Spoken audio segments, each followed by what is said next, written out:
안녕하십니까, 안계환입니다. 역사보다 재밌고 소설보다 깊이 있는 삼국지 브리핑 제 13번째 시간입니다. 오늘의 제목은 조조가 소주백성을 참살한 이유는 입니다.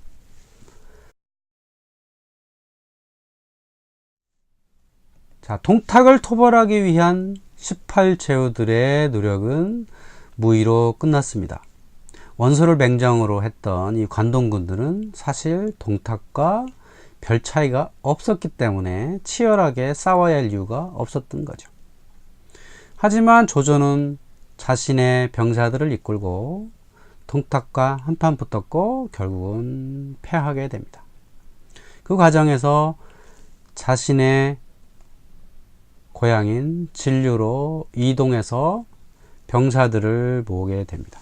자, 당시의 상황을 보면 이렇습니다.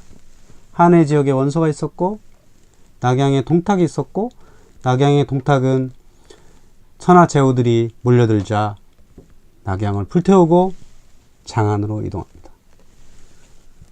그리고 조조는 동탁과 일전을 벌인 후에 진료로 가서 자신의 재산을 털어서 군사력을 모집합니다.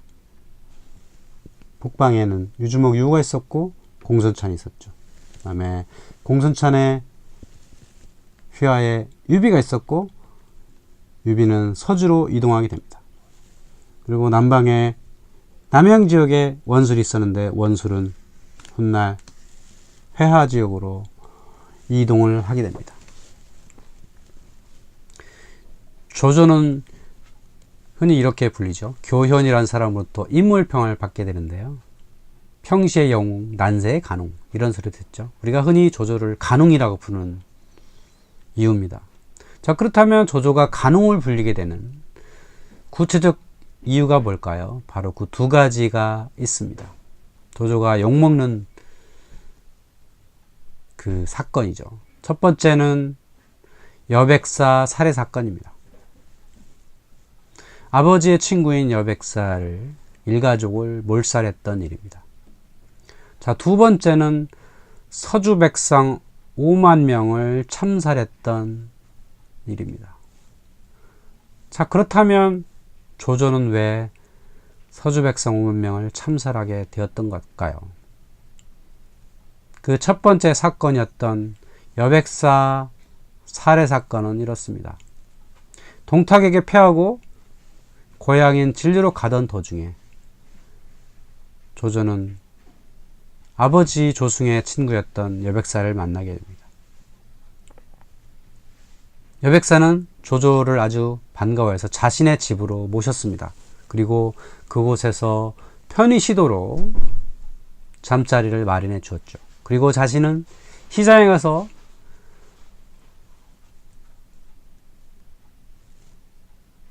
먹을 것을 준비해 오겠노라고 하고 떠나갔습니다. 자, 그때 조조는 방 안에서 쉬고 있었습니다. 근데 문 밖에 칼 가는 소리가 들렸죠. 자, 이 칼 가는 소리가 자신을 해하려 하는 것처럼 느껴졌습니다. 그래서 그는 칼을 빼들고 달려가서 여백사의 가족을 모두 죽였던 겁니다. 하지만 칼을 휘둘러서 여러 사람을 죽이고 보니 부엌에 돼지 한 마리가 목을 따고 죽어 있었던 거죠. 그 여백사의 식구들은 손님을 대접하기 위해서 돼지를 잡았던 것인데 조조는 그것을 오해하고 잘못 사람들을 죽였던 거죠. 그리고 나서 이 사건을 깨달은 조조는 서둘러서 도망을 치게 됩니다. 막 달려가고 있는 중에 시장에 다녀오던 여백사를 만나게 됩니다. 여백사가 이렇게 말하죠. 자네 왜 우리 집에 쉬지 않고 막 가고 있나? 했더니 여백사는, 조조는 말을 둘러댑니다. 그리고서는 칼을 빼들고 자신의 아버지 친구였으며 자신을 잘 돌봐줬던 여백사를 그 자리에서 살해하고 맙니다. 이때 남겼다고 하는 유명한 말이 있죠. 천하가 나를 저버릴지언정 나는 천하를 저버리지 않겠다. 사실 이 말은 진수가 남긴 삼국지 정사에는 나오지 않습니다. 조조를 나쁘게 평가하는 말 중에 하나였던 거죠. 그러니까 자신을 그렇게 잘 해줬는데도 불구하고 세상을 오해하고 자신의 마음대로 살게 했던 조조를 보여주는 일화이기도 합니다. 물론 약간의 소설적 각색이 들어가 있다는 것을 무시할 수는 없습니다. 자, 두 번째 사건은 서주 참살 사건이죠.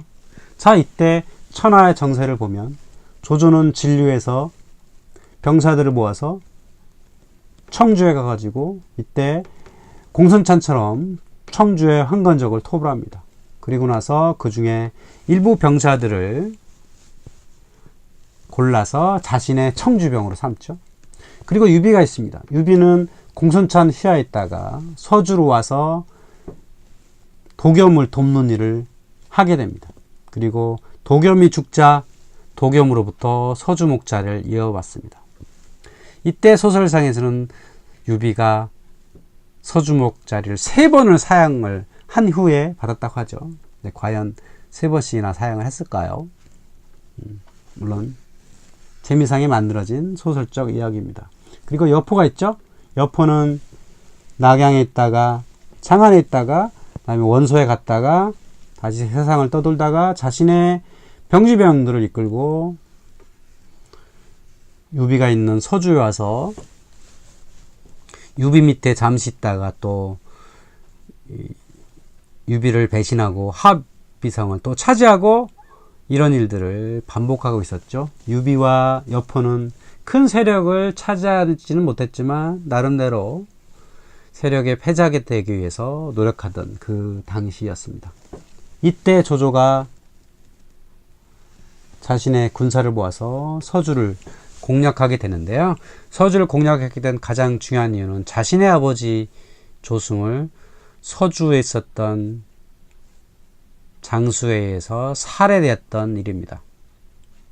물론 서주목 도겸이 조승을 살해하라고 명령했는지 안 했는지는 알려지지 않았지만 어찌되었든 서주의 장수들은 조승을 살해했던 겁니다. 아마도 조승이 갖고 있었던 많은 재물에 탐이 났기 때문이 아니었을까 싶습니다. 결국은 조조는 이때 서주로 쳐들어가서 많은 백성을 참살하게 됩니다.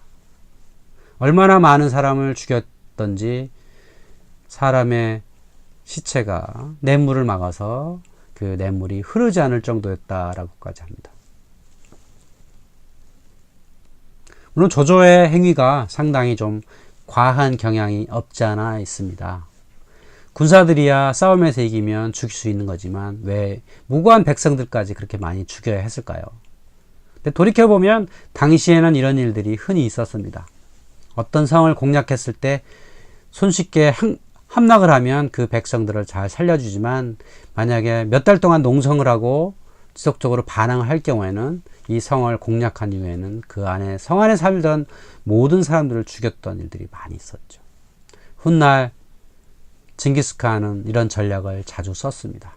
항복할 경우에는 모두 살려주지만 정할 경우에는 그 어떤 누구도 살려주지 않았던 일이었던 거죠. 여기서 조조를 변명해 본다면 아버지 원수를 갚기 위해서 서주를 공략하는 과정에서 있었던 불상사가 아니었을까 싶습니다. 결국은 이때 조조는 유비를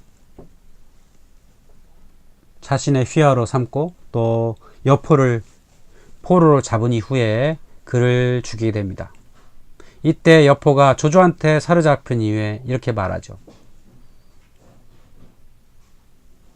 조맹덕 선생, 나를 살려줄 경우에는 내가 천하에서 큰 역할을 할 수 있습니다. 어떻게 생각하십니까? 라고 물어봅니다.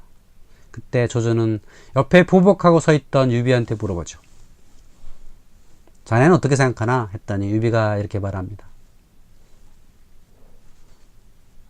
정원과 동탁의 일을 잊으셨습니까? 그 말은 여포는 정원을 배반하고 정원을 배반하고 동탁을 배반했던 그런 배반자의 아이콘이었던 거죠. 그러니까 당신이 만약에 여포를 살려주게 되면 또 배반하지 않으리란 보장이 없다. 그렇게 말했던 겁니다. 결국은 이때 천하를 에서 이름난 장수였던 여포가 이때 조조에 잡혀 죽게 되고요. 그리고 유비는 조조 휘하에서 허창으로 가서 헌제와 함께 지낼 수 있게 된 계기가 되었던 겁니다. 자, 오늘은 조조가 왜 처주 백성을 참살하게 되었나 그 얘기를 해봤습니다. 다음 시간에 뵙겠습니다.